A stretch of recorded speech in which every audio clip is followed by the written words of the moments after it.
I want to talk about painting since 1945, or what's often called abstract expressionism. And I think that you'll be able to see some of these postmodern ideas emerging visually in the work of the abstract expressionists.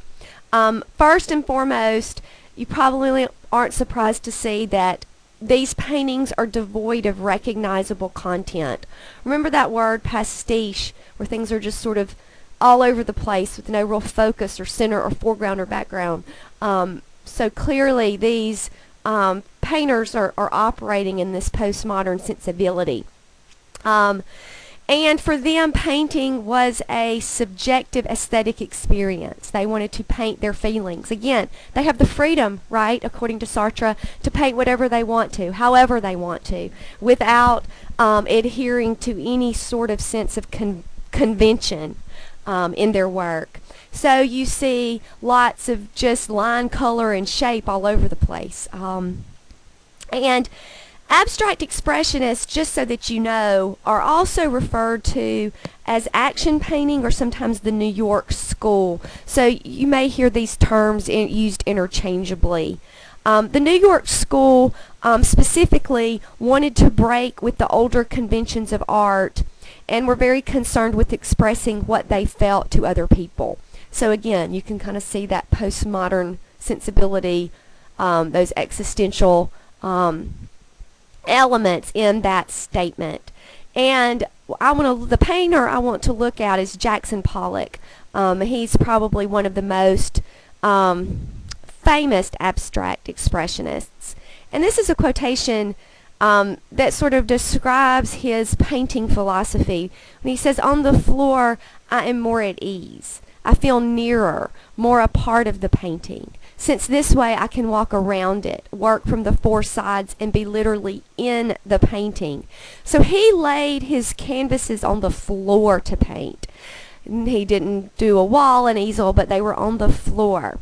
And he exchanged brushes and palettes for sticks and mops and sponges. He applied paint in huge gestures. He discarded all instruments and splattered paint directly on the canvas. And he even mixed artist oils with house paints. And the result of some of his works looks something like this. And this is called just simply number 8. And this sort of captures the very essence visually of postmodernism, defying all convention, no center, no devoid of totally recognizable substance. What's the subject here? Well, there's not one. What's the point here? Well, there's not one. So in a visual term, this is postmodernism right here. And this is number 1. So again, some of the very same characteristics that you see in this painting.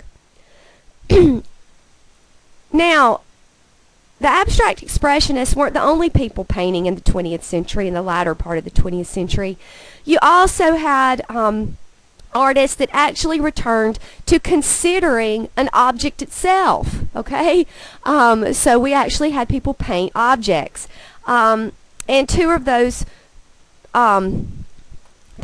really, were Jasper Johns, Robert Rauschenberg, and Andy Warhol.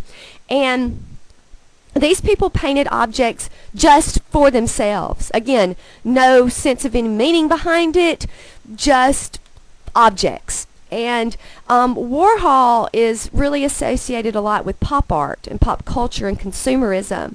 But again, there's really nothing behind their paintings. I know that in many of the works we've talked about what the meaning was, what was behind it. Well, even for these people focusing on objects, there's really nothing behind it. This is Jasper John's flag, and again, it's just a representation of a flag, and nothing more.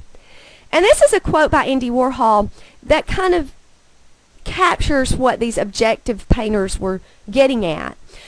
Warhol wrote, "If you want to know all about Andy Warhol, just look at the surface of my paintings and films in me, and there I am, and there's nothing behind it."